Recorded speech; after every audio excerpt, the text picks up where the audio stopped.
UP board की 9वीं और 10वीं कक्षा की परीक्षा में बड़े बदलाव की तैयारी की जा रही है। इससे 50 लाख से ज्यादा विद्यार्थियों के लिए यूपी बोर्ड परीक्षा पैटर्न पूरी तरह से बदल जाएगा। यूपी माध्यमिक शिक्षा परिषद ने राष्ट्रीय शिक्षा नीति 2020 के तहत कक्षा 9वीं और 10वीं के एग्जाम पैटर्न में महत्वपूर्ण बदलाव करने का फैसला लिया है।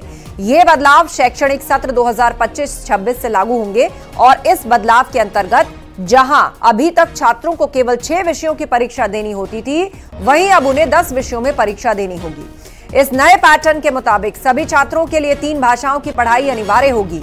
गणित, विज्ञान और सामाजिक विज्ञान भी सभी छात्रों के लिए अनिवार्य विषय रहेंगे और इसके साथ उन्हें गृह विज्ञान यानी कि होम साइंस, मानव विज्ञान, वाणिज्य यानी कि कॉमर्स, एनसीसी, कंप्यूटर, कृषि या पर्यावरण विज्ञान में से एक विषय को चुनना होगा।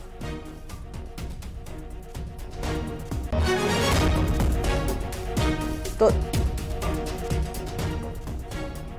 सर्वेश से इस पर ज्यादा अपडेट लेते हैं। सर्वेश, बताइएगा, क्लास 9 और 10 के लिए ये जो नया पैटर्न बनने की तैयारी चल रही है, तो जब बोर्ड के एग्जाम होंगे, खास तौर पर 10वीं की परीक्षा होगी, तो क्या उसमें भी 10 विषय के पेपर देने होंगे छात्रों को?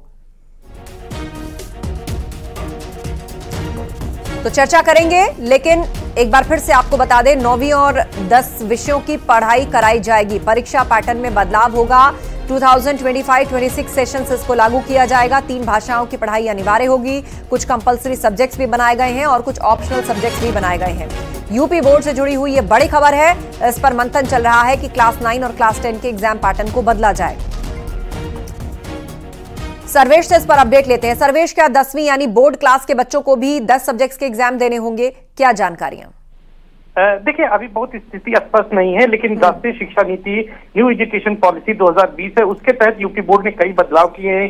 एनसीईआरटी की किताबों को अपने पाठ्यक्रम में शामिल किया है और इसके बाद अब ये जो बड़े बदलाव की तैयारी है, कक्षा 9 और 10 के पैटर्न में बदलाव की तैयारी की जा रही है। 2025-26 का जो शैक्षिक सत्र होगा, उसमें कक्षा 9 में इसकी शुरुआत की जाएगी। अभी 10वीं में इसकी शुरुआत फिलहाल नहीं होगी और पहले कक्षा 9 में 10 विषयों की परीक्षा कराई जाएगी। मौजूदा समय में 6 विषयों की ही परीक्षा होती थी। इसके अलावा 3 भाषाएं जो है वो विद्यार्थियों को पढ़नी पड़ेगी। इसमें एक हिंदी भाषा, जो कि हिंदी भाषी प्रदेश है, तो ये पढ़ना अनिवार्य होगा। इसके अलावा संस्कृत, गुजराती, उर्दू, पंजाबी, बांग्ला, मराठी, असमी, उड़िया, कन्नड़, कश्मीरी, सिंधी, तमिल जैसी कई अनेक भाषाएं हैं, अंग्रेजी, इन तमाम भाषाओं को उनको आप्त करना पड़ेगा। गणित, विज्ञान और सामाजिक विज्ञान सभी विद्यार्थियों के लिए अनिवार्य किए गए हैं। ये उन्हें निश्चित तौर पर पढ़ना पड़ेगा। जो 10 विषय शामिल होंगे, गृह विज्ञान, मानव विज्ञान, वाणिज्य, एनसीसी, कंप्यूटर, कृषि या पर्यावरण विज्ञान में से कोई एक विषय विद्यार्थी ले सकता है। कला और शिक्षा के तहत चित्रकला, रंजन कला, संगीत गायन या संगीत वादन में से कोई एक विषय छात्र ले सकते हैं, छात्र छात्राएं ले सकते हैं। शारीरिक एवं स्वास्थ्य शिक्षा के तहत नैतिक, योग, खेल एवं शारीरिक शिक्षा और समाजोपयोगी, उत्पादक एवं समाज सेवा कार्य के लिए भी विषय अनिवार्य रूप से किए गए हैं। व्यवसायिक शिक्षा के तहत 31 विषय हैं, जिनमें से किसी एक विषय का चयन करना होगा छात्र छात्राओं को। शारीरिक, कला और व्यवसायिक शिक्षा में 30 नंबर की लिखित परीक्षा भी कराई जाएगी।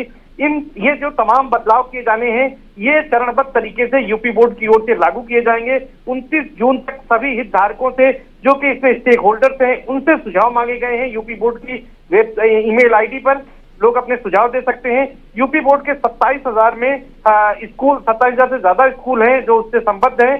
कक्षा 9 और 10 के 50 लाख से ज्यादा जो इसमें छात्र छात्राएं हैं, उन पर यह बदलाव लागू होगा फिलहाल, और ये एक बड़ी जानकारी है। जी बिल्कुल जी।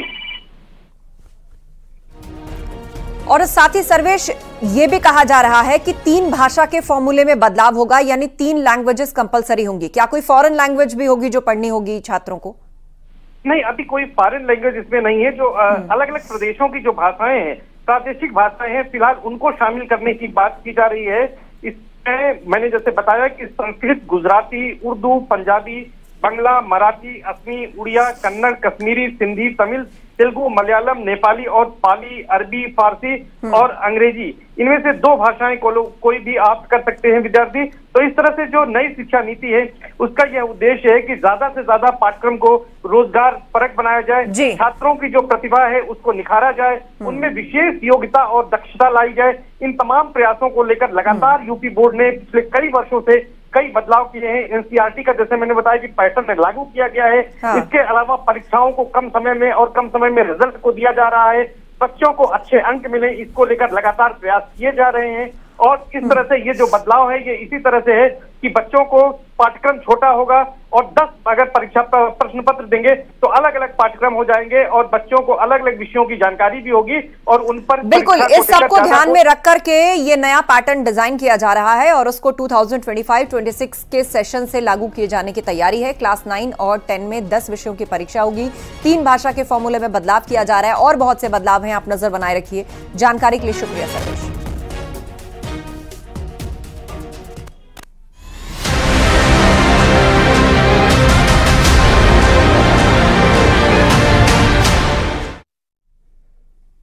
गौतम बुद्ध नगर जिले में 24 घंटे में 14 लोगों की मौत से हड़कंप मचा हुआ है। भीषण गर्मी से मौत की आशंका जताई जा रही है और मौत का सही कारण जानने के लिए शवों को पोस्टमार्टम तक के लिए भेजा गया है।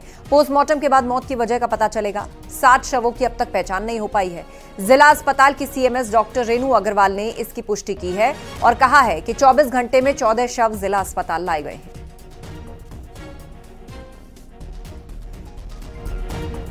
तो 24 घंटे में 14 लोगों की मौत हुई है। कहा जा रहा है कि भीषण गर्मी इसकी वजह हो सकती है। हालांकि कंफर्मेशन के लिए इन सभी को पोस्टमार्टम के लिए भेजा गया है। पिछले 24 घंटे में हमारे यहाँ 14 ब्रॉड डेड आए थे। 14 में 6-7 तो जो है पुलिस वाले लेके आए हैं, बाकी जो है घर वाले लेके आए हैं। इसके पीछे की बेसिक वजह आप क्या मानती कि किस वजह से जो बीते कुछ दिनों में बॉडीज आ रही हैं, की वजह क्या है? देखिए, वजह बिना पोस्टमार्टम के तो बताया नहीं जा सकता, लेकिन जो एक गर्मी का सीजन चल रहा है, बहुत ज्यादा लू चल रही है, 46-47 डिग्री टेम्परेचर है, तो सपोज अगर ये कोई नॉर्मल बीमार भी है, डायबिटीज है, हाइपरटेंशन है, वो धूप में जा रहा है, तो उसको बीमार होने के चांसेस ज्यादा रहते हैं। अब किस वजह से उनकी मृत्यु हुई है ये तो पोस्टमार्टम के बाद ही पता चलेगा।